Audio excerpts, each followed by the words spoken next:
Originally released in 1998 on the Nintendo 64, Banjo-Kazooie still stands as one of the near pinnacles of the platforming genre, a genre that has since dwindled in popularity. Well, it's 10 years later and Rare has a new Banjo game coming out called Nuts and Bolts.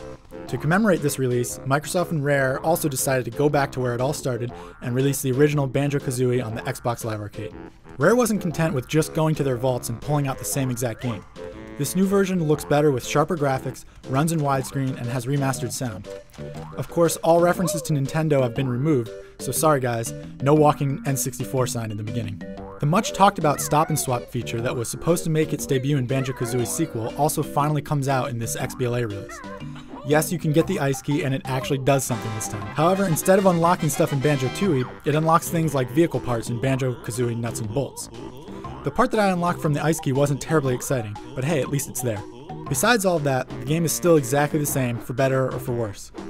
The character voices are still annoying samples that repeat, and you still aren't given complete analog control of the camera. There's also still some slowdown from time to time. But hey, it's the game you remember. All of the humor, responsive platforming, and collecting remain intact. For those who don't know, the game is set up a lot like Mario 64. You have a main hub world that connects smaller worlds, and you open up areas by collecting jiggies and musical notes. There are also little critters called jingos to find, bosses to fight, and moves to learn as you progress. If you like platforming and or collecting a lot of things, chances are you'll like Banjo.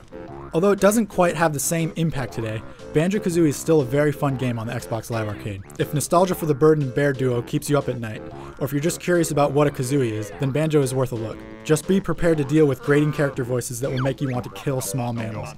Now excuse me while I go find a small mammal.